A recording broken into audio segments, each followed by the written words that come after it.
I'm a multi-millionaire because of real estate, yet I don't own my own home or invest in properties. But why? When you rent, aren't you throwing your money away? Isn't a house a great investment and how people build wealth? I've been a renter, a homeowner, and now a renter again. And I was told by my parents, homeownership is the American dream. But I go back and forth on the math. Well, you shouldn't have to go back and forth because when you run the numbers, buying actually loses in today's market. And I can prove it because I did the math. I created a formula that shows exactly why. I've helped over 900 families make this decision, and almost all of them were about to make the biggest financial mistake of their lives. Today, I'm breaking down the 5 main parts you need to know. So by the end, you'll see the true cost of buying versus renting and exactly what to do with your money instead. I need to show you why everything you've been told about owning a home is outdated. Decades ago, a house cost 2.5 times your annual income. If you made $60,000, your house would cost $150,000. You'd put 20% down. That's $30,000 and pay about $1,500 a month. Show me a house you would live in for $150,000. The average home now costs nearly 7 times your income. That $60,000 salary, it means a $400,000 house with a $3,600 a month payment. But here's what nobody tells you.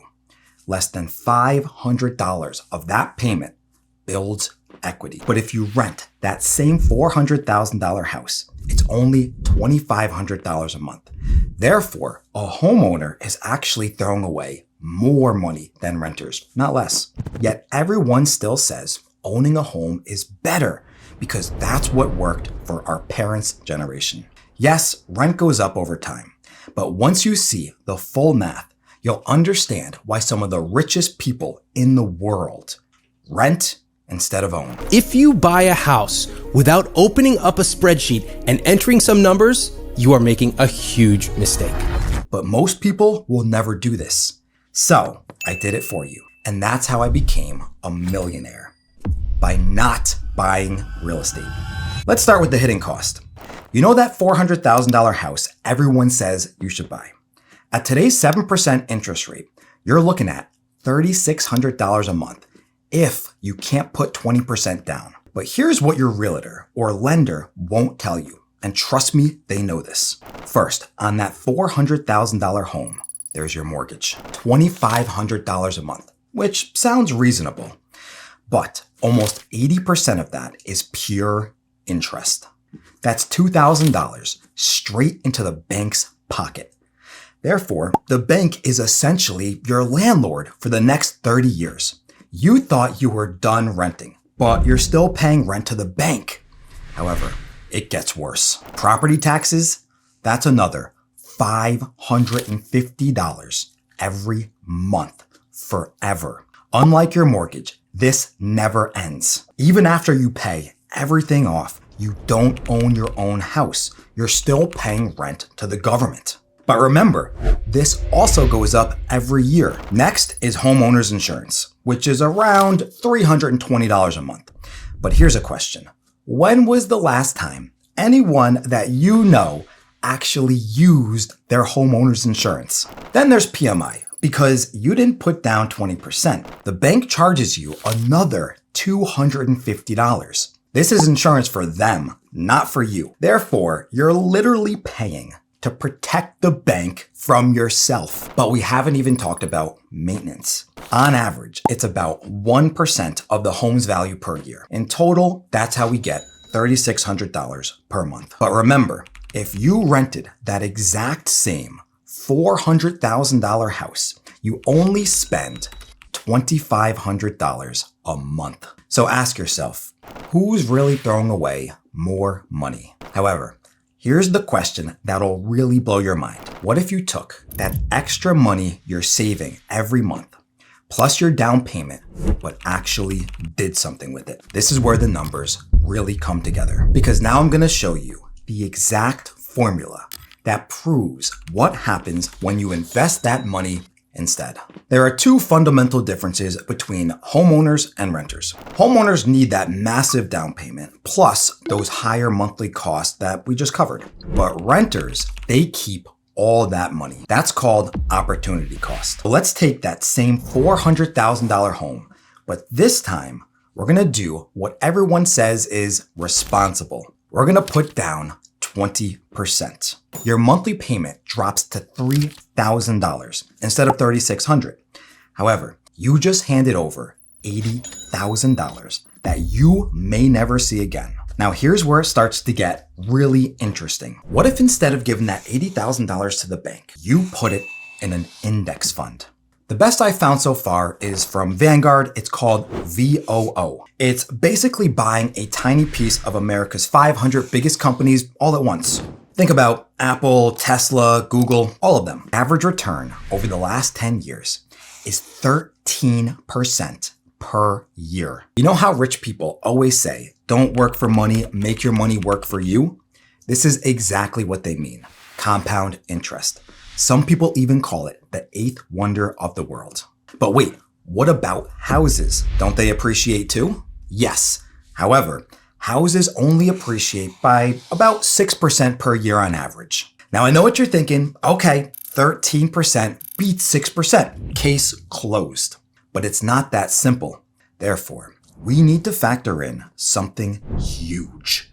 It completely changes the math. Because remember, rent goes up by about 3% per year. So here's the real question. When we run all of these numbers, who comes out ahead? The homeowner or the renter who invested? Let's start with renting.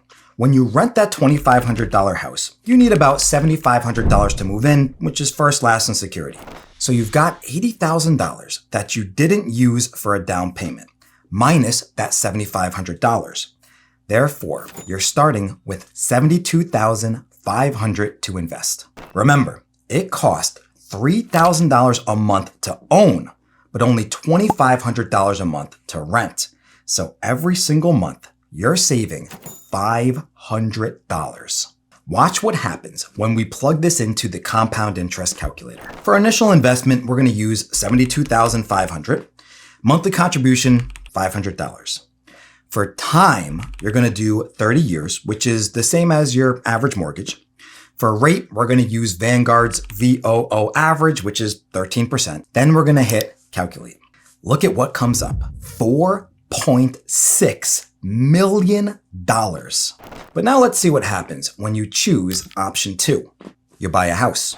For initial investment, let's do $400,000, which is the home sticker price. For time, 30 years, which is your average mortgage period. For rate, we're going to use 6% because that's the average home appreciation. Now, when we calculate this, we get just under $2.3 million. But let's put these side by side so you can really visualize this. Yes, the renter who invested makes double the value. However, this is important. See, we already knew stocks beat houses. That's not a surprise. The surprise comes when we subtract what you actually paid in rent.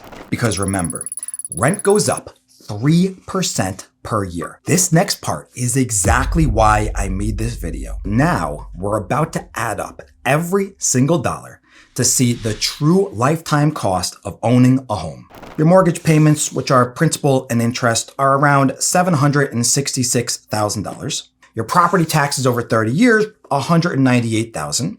Insurance, $115,000.